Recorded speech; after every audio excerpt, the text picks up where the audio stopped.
مراد اول۔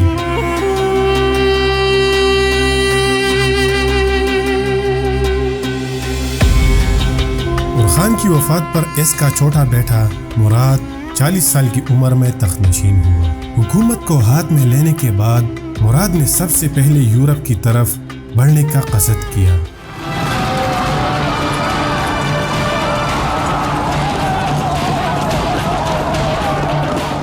لیکن امیر کرمانیہ نے اس قدیم بغاوت کی بنا پر جو اس کے خاندان اور آل عثمان کے درمیان چلی آتی تھی، ایشیا کوچک نے مراد کے خلاف بغاوت کر دی، جسے ختم کرنے کے لیے مراد کو یورپ کا دورہ ملتوی کرنا پڑا۔ اس نے فوراً موقع پر پہنچ کر بغاوت کا خاتمہ کیا۔ ادھر سے اطمینان حاصل کرنے کے بعد وہ یورپ کی طرف متوجہ ہوا اور 1360 عیسوی میں در دانیال کو عبور کر کے فتوحات کا وہ حیرت انگیز سلسلہ شروع کیا جو 1389 عیسوی تک صرف اس کی شہادت پر جنگ کیسوہ میں ختم ہوا۔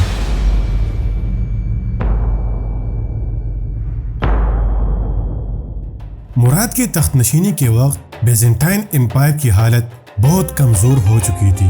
اس کی تمام ایشیائی مقبوضات ترکوں کے قبضے میں آ چکے تھے اور یورپ میں قسطنطنیہ کے علاوہ صرف شمالی تریس اور میسیڈونیا کے کچھ حصے باقی رہ گئے تھے۔ ان حالات میں مراد نے در دانیال کو عبور کر کے ایک زبردست فوج کے ساتھ تریس میں قدم رکھا اور سب سے پہلے قلعہ شورلو پر قبضہ کیا، جو قسطنطنیہ سے صرف 5 میل کے فاصلے پر واقع تھا۔ اس کے بعد دوسرا قلعہ کرکلے سے فتح ہوا۔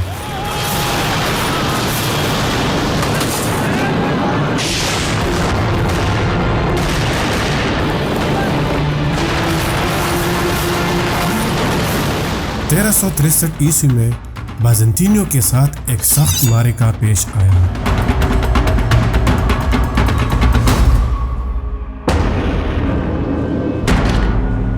جس میں مراد نے انہیں بری طرح شکست دی۔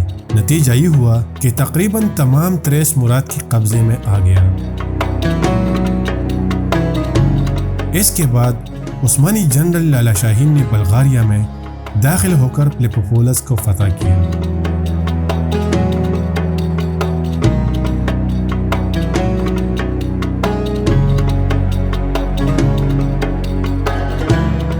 شہنشاہ قسطنطنیہ کو مجبور ہو کر مراد سے صلح کرنی پڑی اور معاہدہ یہ کیا کہ تریس کے جو علاقے اس کے ہاتھ سے نکل گئے ہیں انہیں دوبارہ حاصل کرنے کی کوشش نہ کرے گا۔ عثمانیوں کے آئندہ حملوں میں سرویا اور بلغاریہ کو مدد نہ دے گا اور اناطولیہ کی ترکی امرا کے مقابلے میں مراد کی مدد کرے گا۔ اس کے بعد مراد بورسا واپس ہو گیا۔ کچھ عرصے بعد پوپ اربن پنجم نے ہنگری، سرویا، بوسنیا اور ولاچیا کے فرمانرواؤں کو آمادہ کیا کہ ترکوں کے بڑھتی ہوئی قدم کو روکنے کے لیے اپنی فوجیں روانہ کرے۔ چنانچہ اتحادیوں نے 1363 عیسوی میں 20,000 فوج تریس روانہ کی اور یہ اعلان کیا کہ وہ ترکوں کو یورپ سے نکال کر چھوڑیں گے۔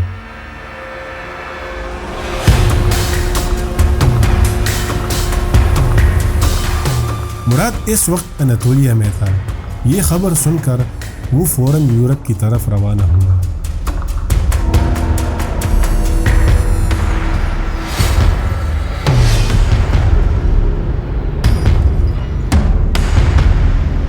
مگر اس کے پہنچنے سے پہلے لالا شاہین نے ایک مختصر فوج کے ساتھ جو تعداد میں مسیحی لشکر کی نصف تھی ان کے مقابلے کے لیے آگے بڑھا اور ایک رات جب دشمن کی فوجیں اورنا سے قریب دریائے مارٹیزا کے ساحل پر اپنے خیموں کے اندر شراب و کباب کی سرمستیوں میں مبتلا تھے، دفعتاً حملہ ور ہو کر تقریباً سب کو ختم کر دیا۔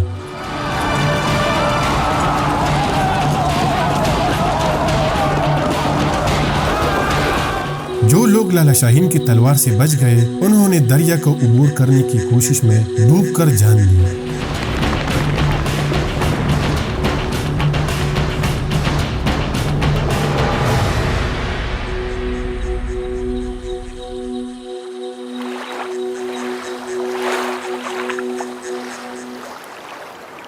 یوں گویا پوری عیسائی فوج ہلاک ہو گئی۔ شاہ ہنگری جو موقع پر موجود تھا بمشکل جان بچا کر بھاگ سکا۔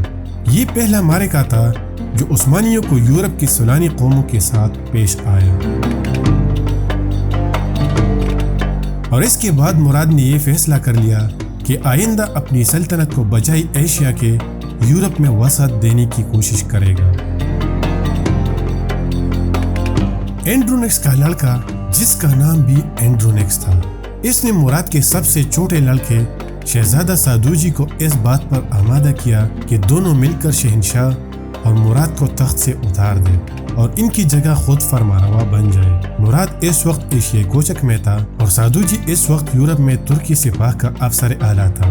سادوجی نے مراد کی غیر موجودگی سے فائدہ اٹھا کر فوراً بغاوت کا اعلان کر دیا۔ ادھر اینڈرونکس نے بھی نوعمر بازنطینی امراء کی ایک جماعت اپنے ساتھ لے کر شہنشاہ کے خلاف جنگ کی تیاری شروع کی۔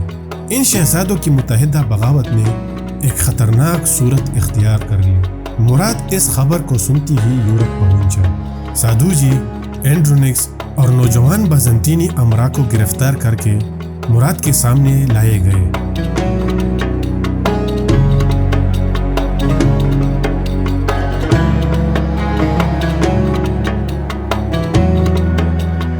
مراد نے پہلے سادوجی کی آنکھوں میں گرم سیسا پلا کر اسے آندھا کر دیا اور پھر اسے قتل بھی کرا دیا۔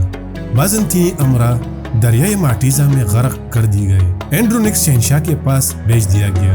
اس نے حسب وعدہ ان کی آنکھوں میں بھی سیسا ڈلوا دیا، لیکن خفیف سی بینائی باقی رہ گئی۔ 1371 عیسوی میں لالا شاہین نے صوفیہ کے قریب سماکوف کے میدان میں بلغاری اور سروی افواج کا مقابلہ کیا اور ان کو سخت شکست دی۔ اگرچہ بلغاریہ نے جنگ ماٹیزا میں شرکت نہیں کی تھی، تاہم تریس کی فتح اور عیسائیوں کی شکست نے اس کو بھی نہایت اہم خطرات میں مبتلا کر دیا۔ بلغاریہ اور میسیڈونیا کی راہ ترکوں کے لیے کھل گئی۔ 1369 عیسوی کے درمیان مراد بلغاریہ میں بڑھتا چلا گیا۔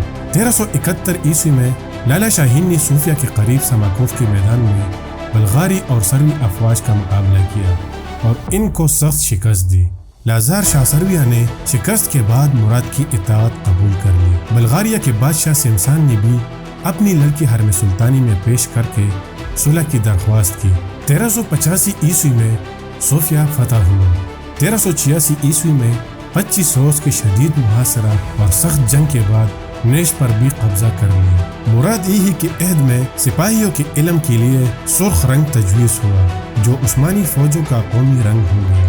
1386 عیسوی میں مراد نے اپنے بیٹے شہزادہ بایزید کا نکاح امیر کرمیان کی لڑکی سے کر دیا۔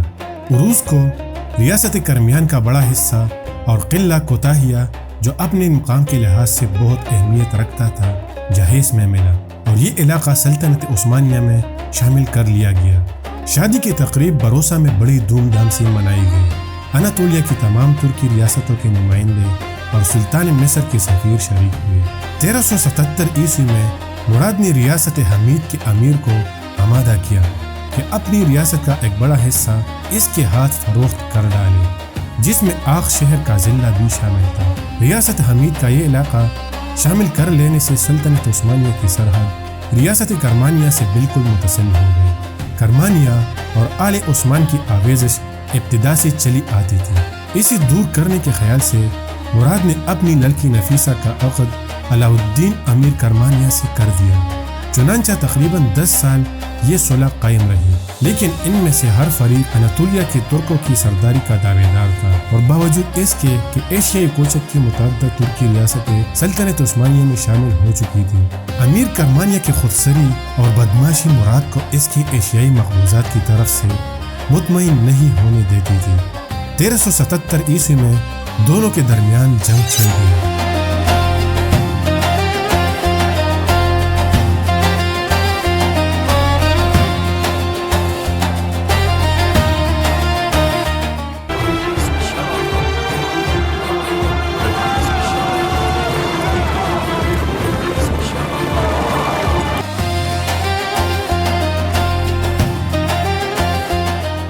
قونیہ میں علاء الدین کو بری طرح شکست ہوئی۔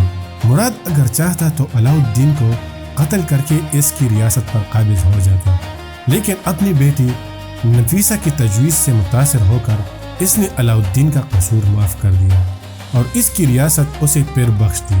علاؤالدین نے مراد کو اپنا آقا تسلیم کیا اور اسی جنگ میں شہزادہ بایزید نے اپنے حملوں کی حیرت انگیز سرعت اور شدت کی بنا پر یلدرم یعنی بجلی کا لقب حاصل کیا تھا اور اس کے بعد مراد بروسا کو واپس ہو گیا۔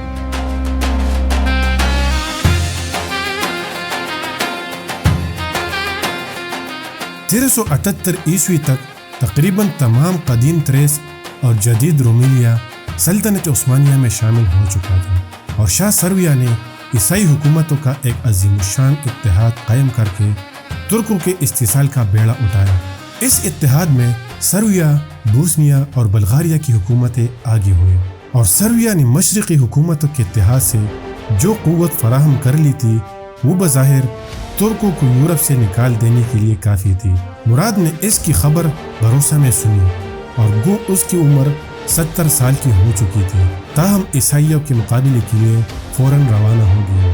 عیسائی اتحادیوں نے مراد کے پہنچنے سے پہلے ہی بوسنیا میں ایک عثمانی فوج پر حملہ کیا اور تقریباً 20,000 ترک سپاہیوں کے 15,000 کو قتل کر ڈالا۔ اس کے بعد فوراً ہی علی پاشا مراد کے حکم کے مطابق بلغاریہ میں داخل ہوا اور شملہ اور ترانوں پر قبضہ کر دیا۔ بالآخر اس نے تمام اتحادی افواج کو جمع کر کے ایک فیصلہ کن معرکہ کا طے کیا اور اپنی لشکر کی کثرت و قوت پر اعتماد کر کے مراد کے پاس آخری جنگ کا پیغام بھیجا۔ چنانچہ 15 جون 1389 عیسوی کو کیسوا کے میدان میں وہ آخری مقابلہ پیش آیا۔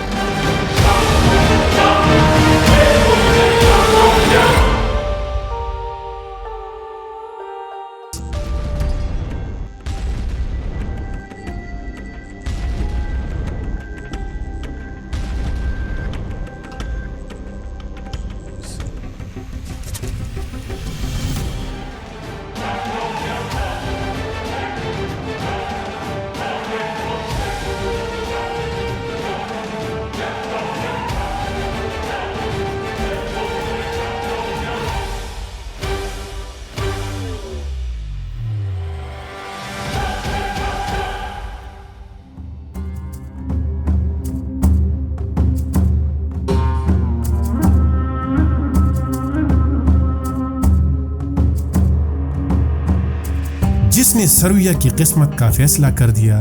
جنگ اختتام کے قریب تھی کہ میلوش کو بیلوش نامی ایک سروی امیر عثمانی لشکر کی طرف گھوڑا دوڑتا ہوا آیا اور وہ شیلازار کے خلاف بغاوت کا اعلان کرتے ہوئے اس نے یہ بیان کیا کہ مجھے کچھ نہایت اہم باتیں سلطان سے کہنی ہے۔ چنانچہ وہ مراد کی خدمت میں لایا گیا، لیکن قدم بوسی کے وقت اٹھ کر دفعتاً اس نے مراد پر خنجر سے حملہ کیا اور اپنے مقصد میں کامیاب ہو کر بھاگ جانے کی کوشش کی۔ سپاہیوں نے فوراً ہی اسے پکڑ کر اس کے ٹکڑے ٹکڑے کر ڈالے، مگر مراد کو زخم کاری پہنچ چکا تھا اور وہ محسوس کر رہا تھا کہ تھوڑی دیر کا مہمان ہے۔ اس حالت میں اس نے آخری حملہ کا حکم دیا جس نے جنگ کا فیصلہ کر دیا۔ وہ اپنی زندگی کے آخری لمحات پورے کر رہا تھا کہ لازار گرفتار کر کے اس کے سامنے لایا گیا۔ اس نے اس کے قتل کا حکم دیا اور کچھ دیر بعد خود بھی جان بحق تسلیم ہوا۔